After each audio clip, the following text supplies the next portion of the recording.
Hello friends, எல்லோருக்கும் வணக்கம். Welcome to young investor channel. Markets பார்த்துருப்பீங்க. ஸோ மார்க்கெட் பார்த்தீங்கன்னா நம்ம லாஸ்ட் வீடியோவில் டிஸ்கஸ் பண்ணும்போது மார்க்கெட் ஒரு ஃப்ளாட் ட்ரெண்டில் இருந்துச்சு. கடைசியில் க்ளோஸ் ஆகும் பார்த்தீங்கன்னா ஒரு நெகட்டிவ் பாசிட்டிவ் அந்த ட்ரெண்டில் தான் க்ளோஸ் ஆயிருக்குது. ஆக்சுவலி நிஃப்டி 50 44 பாயிண்ட்ஸ் நெகட்டிவில் க்ளோஸ் ஆயிருக்கு. 20,069 பாயிண்ட்ஸில் க்ளோஸ் ஆயிருக்கு. சென்செக்ஸ் 118 பாயிண்ட்ஸ் நெகட்டிவில் க்ளோஸ் ஆயிருக்கு. 81,785 பாயிண்ட்ஸில் க்ளோஸ் ஆயிருக்கு. Nifty bank 78 points positive. Nifty bank பாசிட்டிவ்ல க்ளோஸ் ஆயிருக்கு. 54,887 பாயிண்ட்ஸில் க்ளோஸ் ஆயிருக்கு. IT 208 points negative. 35,902 பாயிண்ட்ஸில் க்ளோஸ் ஆயிருக்கு. எஃப்ஐஎஸ் டிஎஸ் டேட்டா லாஸ்ட் மார்க்கெட்டில் எஃப்ஐஎஸ் 1268 கோடிக்கு நெட் செல்லர்ஸாக இருந்திருக்காங்க. டிஎஸ் 1933 கோடிக்கு நெட் பயர்ஸாக இருந்திருக்காங்க. ஸோ இது லாஸ்ட் மார்க்கெட் அப்டேட்ஸு. நெக்ஸ்ட் பார்த்தீங்கன்னா நிறைய எஃப்எம்சி ஸ்டாக்ஸ் எல்லாமே பார்த்தீங்கன்னா இப்போ இந்த ஜிஎஸ்டி ரேட் கட்டினால பயன்பெறும், அதாவது கன்சூமர் ஸ்பெண்டிங் அதிகரிக்கும் அப்படின்னு சொல்லிட்டு இருக்கிறாங்க. ஆனால் என்னோட ஒப்பீனியன் அது ஃபாஸ்ட்டாக நடக்க சான்சஸ் இல்லை. மேபி அதுவும் பார்த்தீங்கன்னா டைம் எடுக்க தான் சான்சஸ் அதிகமாக இருக்குது. இப்போ ஜிஎஸ்டி ரேட் கட் பண்ணதுனால ஹெச்யூஎல் மட்டும் தான் அவங்களோட ப்ராடக்ட்ஸுக்கு, அதுவும் சில ப்ராடக்ட்ஸுக்கு மட்டும்தான் ரேட்டை குறைக்கிறாங்க. இதுக்கு முன்னாடி என்ன நடந்துச்சுன்னா இன்ஃப்ளேஷன் அதை பேஸ் பண்ணி ப்ராடக்டோட சைஸை குறைச்சாங்க. இனி இப்போ ரேட்டு கம்மி, இந்த ஜிஎஸ்டி ரேட்டை கட் பண்ணியிருக்கிறதுனால ஐ திங்க் சம் ப்ராடக்ட்ஸுக்கெல்லாம் 18%லேருந்து 5% கொண்டு வந்திருக்காங்க. இது அந்த ப்ராடக்ட்ஸை குறைச்சதை மறுபடியும் பழைய சைஸுக்கு கொண்டு கன்சியூமருக்கு பார்த்தீங்கன்னா ஒரு பெனிஃபிட்டை கொடுப்பாங்களாங்கிறது $1 மில்லியன் கொஸ்டினாக இருக்குது. ஹெச்யூஎல் மட்டும் தான் சில ப்ராடக்ட்ஸுக்கு ரேட்டை கட் பண்ணியிருக்கிறாங்க. ஸோ இது என்ன நடக்குதுன்னு பொறுத்து பார்க்கலாம். இதுக்கு பார்த்தீங்கன்னா சில ஸ்டாக்ஸுக்கு ஆன்டிக்கு டாபிக் பண்ணியிருக்கிறாங்க. இதில் கோத்ரெஜ் கன்சியூமர் ப்ராடக்ட்ஸ், அதுக்கு அவங்க சொல்கிறது 1,403 டார்கெட் ப்ரைஸ் சொல்கிறாங்க கோத்ரெஜ் கன்சியூமர் ப்ராடக்ட்ஸுக்கு. நெக்ஸ்ட்டு மேரிகோவுக்கு 863 மேலே போகும், அதாவது டார்கெட் ப்ரைஸ் 863 சொல்கிறாங்க. பை ரேட்டிங் 17% மேலே போகும்னு சொல்கிறாங்க. ஸோ இந்த ஸ்டாக்ஸுக்கு எல்லாமே அவங்க டார்கெட் ப்ரைஸ் கொடுத்துருக்காங்க ஆன்டிக்யூ ப்ரோக்கிங். என்கிட்ட நிறைய பேர் பார்த்தீங்கன்னா ப்ரைவேட்டாட்டும் மெசேஜ் பண்ணி கேட்டாங்க. நெக்ஸ்ட் பார்க்கும்போது குரூப்லேயும் பார்த்தீங்கன்னா மெசேஜில் கேட்டிங்க, ஜோதி லேப்ஸ் கன்சிடர் பண்ணலாமா ப்ரோ அப்படின்னு சொல்லி கேட்டிருந்தீங்க. கிட்டத்தட்ட ஜோதி லேப்ஸும் 32 டைம்ஸ் கிட்ட ஏர்னிங்ஸில் இருக்கிறாங்க. I think nearly opportunity zone கிட்ட தான் இருக்குது. ஆனால் இப்போ கொஞ்சம் பொறுமையாக இருந்து இன்னும் கொஞ்சம் ஒரு 300 பிரேக் பண்ணி கீழே யூஸ் பண்ணலாங்கிறது என்னோட கருத்து. ஏன்னா 50 வீக் லோவே 300 தான். அதுலேருந்து கொஞ்சம் கம்மியாகி வந்துச்சுன்னா ஜோதி லேப்ஸ்லையும் யூஸ் பண்ண ஆரம்பிக்கலாம் எஃப்எம்சி செக்டார்லங்கிறது என்னோட ஒப்பீனியன். இப்போ 325 இருக்குது. பொறுமையாக 1-2 பிக் பண்ணிக்கலாம். ஏன்னா ஸ்லோவாக டவுன் ட்ரெண்டில் இப்போ ஒரு 300 பிரேக் பண்ணி வர பட்சத்தில் அதில் ஃபோக்கஸ் பண்ணலாங்கிறது என்னோட கருத்தாக இருக்குது. பட் நீங்கள் உங்களோட ஓன் ஒப்பீனியனை முடிவு பண்ணிக்கோங்க. கொஞ்சம் ஏர்னிங்ஸ் 30 டைம்ஸ் மேலே இருக்கிறதுனால கொஞ்சம் டவுன் ட்ரெண்ட் வரட்டு, அதுக்கப்புறம் பார்த்துக்கலான் இருக்கிறேன் ஜோதி லேப்ஸில். பட் எனக்கு தெரிஞ்சு ஆப்பர்ச்சுனிட்டி கண்டிப்பாக வர சான்சஸ் அதிகமாக இருக்குது. நெக்ஸ்ட் பார்த்தீங்கன்னா டாட்டாவோட ட்ரெண்டு கொடுத்த அப்டேட்டு, இவங்க இ-காமர்ஸ் பிளாட்ஃபார்மில் இந்த பிரிக் அண்ட் மோர்ட்டர் அதோட சேர்த்து பார்த்தீங்கன்னா இந்த வெஸ்ட் சைடில் ஆன்லைன் ப்ரெசன்ஸை எக்ஸ்பேண்ட் பண்ணுறாங்க. ட்ரெண்டோட வெஸ்ட் சைடில் அவங்களோட இ-காமர்ஸ் பிளாட்ஃபார்மை எக்ஸ்பேன்ஷன் பண்ணுறாங்க. பிரிக் அண்ட் மோர்ட்டார் அவங்களோட அப்ரோச்சோட இதில் பார்க்கும்போது டிஜிட்டல் அவங்களோட ரீட்டைல் ஃபேஷன் பிராண்டோட டிஜிட்டல் சேல்ஸ் மட்டுமே அவங்களுக்கு 5 to 6% இருக்குது அவங்களோட டோட்டல் சேல்ஸு. இல்லை ட்ரெண்டுன்னு பார்த்தீங்கன்னா மல்டிபிள் பிராண்ட்ஸ் இருக்குது. ஜுடியோ அடுத்தது சில ஆப்ரேஷன்லாம் வச்சுருக்காங்க. ஆக்சுவலி இது இப்போ டிஜிட்டல் ப்ரெசன்ஸ் வரதுனால இது மூலம் மட்டும் பார்த்தீங்கன்னா $1 பில்லியன் பிராண்ட்ஸ் கிரியேட் பண்ணலாம் அப்படின்னு சொல்லியிருக்கிறாங்க. இது டாடா குழுமத்தை சேர்ந்த ட்ரெண்டு கொடுத்த அப்டேட்டு. தெரியாமல் போய் ஷேர் ப்ரைஸ் வாங்கிறாதீங்க, ரொம்ப வேல்யூஷன் ஜாஸ்தியாக இருக்குது. மாருதி சுசுகி பார்த்தீங்கன்னா அந்த மிட் சைஸ் எஸ்யூவியில் ஒரு கார் லான்ச் பண்ணியிருந்தாங்க. விக்டாரஸ் எஸ்யூவியில் மிட் சைஸ் எஸ்யூவி. இது ஹியூண்டாயோட கிரெட்டா, நெக்ஸ்ட்டு கியாவோட பிராண்டு, நெக்ஸ்ட் பார்த்தீங்கன்னா ஸ்கோடாவோட புஷ்லாக், இந்த மாதிரி கார்ஸுக்கு எல்லாமே ரைவல்ஸ் அப்படின்னு சொல்லி மென்ஷன் பண்ணியிருந்தேன். ஸோ இதோட ப்ரைஸ் சொல்லியிருக்காங்க 10.49 lakh ஃபிக்ஸ் பண்ணியிருக்காங்க எக்ஸ்ஷோரூம் ப்ரைஸு. பட் நீங்கள் மார்க்கெட்டில் போய் வாங்கும்போது மேபி ரேட் இன்க்ரீஸ் ஆகலாம். But starting price 10.49 lakhs. இந்த எஸ்யூவி பார்த்தீங்கன்னா 21 வேரியன்ட்ஸில் 10 கலர் ஆப்ஷனில் அவைலபிளாக இருக்குன்னு சொல்லியிருக்கிறாங்க. இது செப்டம்பர் 22 சேல்ஸுக்கு வருது. இது மாருதி சுசுகி கொடுத்த அப்டேட்டு. நெக்ஸ்ட் பார்த்தீங்கன்னா ஓலா. ஆக்சுவலி ஓலா இந்த பிஎல்ஐ இன்சென்டிவ் ஸ்கீமில் கிட்டத்தட்ட பார்த்தீங்கன்னா எலக்ட்ரிக், அந்த ஓலா எலக்ட்ரிக் மட்டுமே 400 கோடி பார்த்தீங்கன்னா பிஎல்ஐ ஸ்கீமில் ஃபினான்ஷியல் 25ல் கிளைம் பண்ணியிருக்கதாட்டு சொல்லியிருக்கிறாங்க. இந்த கிளைமுக்கு எப்படி எலிஜிபிள்னா சேல்ஸ் 3000 கோடி கிட்ட நடந்திருக்கணும். ஸோ அதை பேஸ் பண்ணி தான் அந்த கிளைம் நடக்கும். ஸோ 2021 தான் அந்த பிஎல்ஐ ஸ்கீமு ஆட்டோ செக்டாருக்கு கொண்டு வந்தாங்க 25,938 கோடிக்கு. அதில் நிறைய கம்பெனிஸ் பெனிஃபிட் அடைஞ்சாங்க. இது எலக்ட்ரிக் செக்மெண்ட்டை பேஸ் பண்ணி தான் கொண்டு வந்தாங்க. அதில் பயனடைஞ்சதில் ஓலா ஒன்று. But Ola still loss making கம்பெனியாக இருக்கிறாங்க. பட் ஆக்சுவலி ஃபினான்ஷியல் 25ல் மட்டுமே இவங்க 400 கோடி அதில் கிளைம் பண்ணியிருக்கதாட்டு சொல்லியிருக்கிறாங்க. டாடா மோட்டர்ஸ் கொடுத்த அப்டேட்டு, இவங்க பார்த்தீங்கன்னா ஒரு பக்கம் எலக்ட்ரிக் கார்ஸை மேனுஃபேக்சர் பண்ணி சேல் பண்ணுறதுலையும் ஃபோக்கஸ் பண்ணுறாங்க. At the same time EV chargers அந்த இன்ஃப்ராஸ்ட்ரக்சரை டெவலப் பண்ணுறதுலையும் ஃபோக்கஸ் பண்ணுறாங்க. 25,000 பப்ளிக் சார்ஜஸ் வந்து இப்போ எலக்ட்ரிக் கார்ஸுக்கு சார்ஜ் பண்ணுறதுக்கு அவைலபிள் அப்படின்னு சொல்லியிருக்கிறாங்க. 13 சார்ஜ் பாயிண்ட்ஸுக்கு வந்து கிட்டத்தட்ட 13 சார்ஜ் பாயிண்ட் ஆப்ரேட்டர்ஸ் கூட மெமரம் ஆஃப் அண்டர்ஸ்டாண்டிங் போட்டு 25,000 மோர் சார்ஜஸ், அதாவது 25,000க்கு மேலே சார்ஜஸ் வந்து பார்த்தீங்கன்னா இப்போ அவைலபிளாட்டு பண்ணியிருக்காங்க 12 மந்த்ஸில். இது வந்து டாடா மோட்டர்ஸ் கொடுத்த ஒரு பாசிட்டிவ் அப்டேட். கிட்டத்தட்ட 150 சிட்டிஸில் பார்த்தீங்கன்னா இது அவைலபிளாக இருக்குன்னு சொல்லியிருக்கிறாங்க. ஸோ இது வந்து டாடா மோட்டர்ஸ் கொடுத்த ஒரு பாசிட்டிவ் அப்டேட்டாக இருக்குது.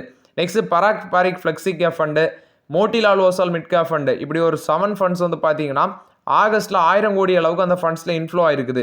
இதில் Parag Parikh flexi cap fund தான் largest active and flexi cap fund. இவங்களோட அசட் அண்டர் மேனேஜ்மெண்ட் மட்டுமே ஆகஸ்ட்டில் இன்ஃப்ளோ 1759 கோடி. Total asset under management 1.13 lakh க்ரோர்லேருந்து இப்போ 1.15 லேக் க்ரோர் ஆட்டி இன்க்ரீஸ் ஆயிருக்கு. அடுத்து 2 arbitrage fund, SBI arbitrage opportunities fund, Tata arbitrage fund. இது வந்து 1730 கோடி SBI ஆர்பிட்ராஜ்லையும் டாடா ஆர்பிட்ராஜில் 1305 கோடியும் இன்ஃப்ளோ ஆயிருக்கு. இதில் ஃபர்ஸ்ட் ஒன் சொன்னது அசட் அண்டர் மேனேஜ்மெண்ட் 41,554 கோடி, செகண்ட் ஒன்ல 18,596 கோடி இது அசட் அண்டர் மேனேஜ்மெண்ட்டாக இருக்குது. Next HDFC flexi cap fund 1293 கோடி மந்த்லி இன்ஃப்ளோ ஆயிருக்கு. அசட் அண்டர் மேனேஜ்மெண்ட் 81,935 கோடியாக இருக்குது. ஜூலை கம்பேர் பண்ணும்போது இன்க்ரீஸ் ஆயிருக்கு. Aditya Birla SL arbitrage fund 1270 கோடி இன்ஃப்ளோ ஆயிருக்குது. அசட் அண்டர் மேனேஜ்மெண்ட் 23,581 கோடியாக இருக்குது. Motilal Oswal mid cap fund 1171 கோடி இன்ஃப்ளோ ஆயிருக்கு. 34,779 கோடி அசட் அண்டர் மேனேஜ்மெண்ட் இருக்குது. ICC Prudential equity arbitrage fund 1066 கோடி இன்ஃப்ளோ ஆயிருக்கு. 32,592 கோடி அசட் அண்டர் மேனேஜ்மெண்ட்டாக இருக்குது. நெக்ஸ்ட் பார்த்தீங்கன்னா எக்ஸ்போர்ட்ஸ். ஆக்சுவலி எக்ஸ்போர்ட்ஸ் வந்து இந்தியாவில் 6.7% இன்க்ரீஸ் ஆயிருக்கு. $35.1 பில்லியன் இருக்குன்னு சொல்லியிருக்காங்க ஆகஸ்ட்டில். பட் இம்போர்ட் வந்து 10% விழுந்திருக்கு அப்படின்னு சொல்லியிருக்காங்க. இது வந்து இந்தியாவோட எக்ஸ்போர்ட்ஸை பொறுத்த வரைக்கும் அப்டேட். எக்ஸ்போர்ட்ஸ் இன்க்ரீஸ் ஆயிருக்கு, பட் பார்த்தீங்கன்னா இம்போர்ட் வந்து குறைஞ்சிருக்குன்னு சொல்லியிருக்காங்க. நெக்ஸ்ட் டிக்சன் டெக்னாலஜிஸ் கொடுத்த அப்டேட். MD1 C-Watt இருக்கிற அட்டுல் லால் அவர் தான் அந்த அப்டேட்டை ஷேர் பண்ணியிருக்காரு. ஆக்சுவலி நெக்ஸ்ட் 3 இயர்ஸில் டிக்சனோட ரெவன்யூ வந்து 3 மடங்கு இன்க்ரீஸ் ஆகும். ஏன்னா அந்த GST ரேட் கட் பண்ணதில் டிவிஸு அது போக சில எலக்ட்ரானிக் காம்பனன்ட்ஸ் அதோட ரேட்டும் கம்மியாகும், சேல்ஸ் இன்க்ரீஸ் ஆகும். அதை பேஸ் பண்ணி அவங்க அந்த அப்டேட்டை ஷேர் பண்ணியிருக்காங்க.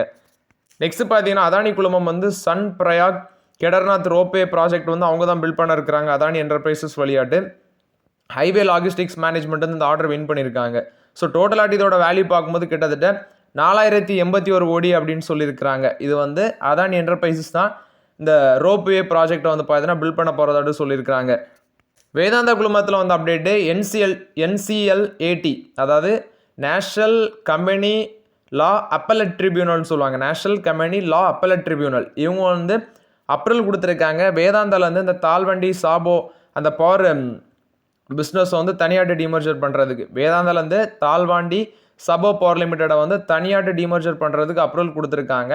ஸோ இது வந்து வேதாந்தாவில் வந்து அப்டேட்டு.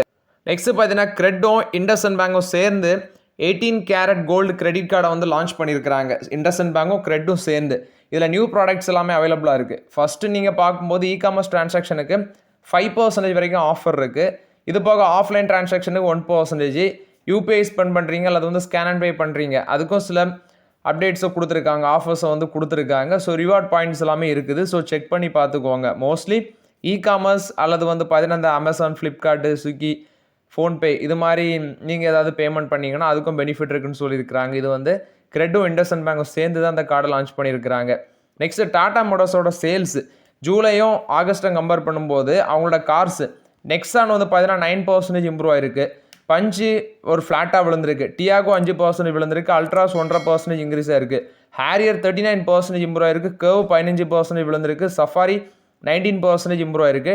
டிகார் பார்க்கும்போது 16% விழுந்திருக்கு. Total at 6.57% month on month பேசிஸில் அவங்களுக்கு சேல்ஸ் இன்க்ரீஸ் ஆயிருக்குது. நெக்ஸ்ட் பார்த்தீங்கன்னா அதானி பவர் கொடுத்த அப்டேட். நான் இப்போ டாடா மோட்டர்ஸில் நான் சொன்னது EV கார்ஸ். நெக்ஸ்ட் பார்த்தீங்கன்னா அதானி பவரில் வந்து அப்டேட்டு. இவங்களுக்கு பீகாரில் வந்து பார்த்தீங்கன்னா நியூ ப்ராஜெக்ட் கிடச்சிருக்குன்னு சொல்லியிருந்தேன். ஸோ அந்த பேசிஸில் பார்த்தீங்கன்னா அன்றைக்கி பங்கு மார்க்கெட்டில் ஒரு நல்ல பெர்ஃபார்மன்ஸில் இருந்துச்சு. நெக்ஸ்ட் இன்றைக்கி மார்க்கெட்டில் டயர் ஸ்டாக்ஸ்லாம் பயங்கரமாக பெர்ஃபார்மன்ஸ் பண்ணாங்க. ஸோ டயருக்கு வந்து 28%லேருந்து 18% GST ரெடியூஸ் பண்ண பேசிஸில் அது ஒரு பாசிட்டிவ் அப்டேட்டாக எடுத்து தான் அன்றைக்கி பார்த்தீங்கன்னா ஒரு பாசிட்டிவ் ட்ரெண்டில் இருந்துச்சு.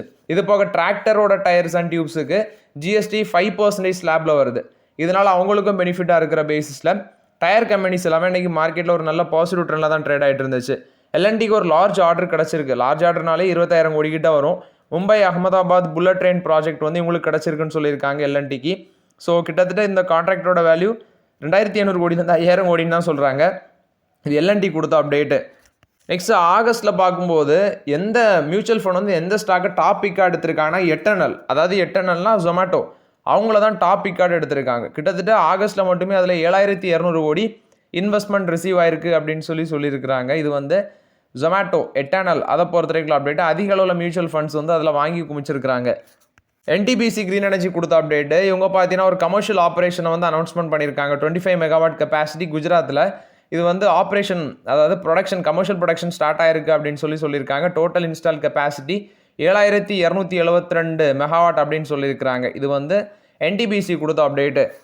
ப்ரொமோட்டர் பார்த்தீங்கன்னா ஒரு 6% ஸ்டேக் வந்து ஆஃப்லோட் பண்ணியிருக்கிறாங்க. எந்த ஸ்டாக்ஸ்லன்னு பார்க்கும்போது blue jet health care. So 6.19% stake Akshay Bansarilal அவங்க தான் ஆஃபர் ஃபார் சேலை டைல்யூட் பண்ணியிருக்காங்க. ஸோ அந்த பேசிஸில் அன்றைக்கி வந்து பார்த்தீங்கன்னா அந்த ஸ்டாக் வந்து ஒரு ஃப்ளாட் நெகட்டிவ்ல ட்ரேட் ஆகிட்டு இருந்துச்சு.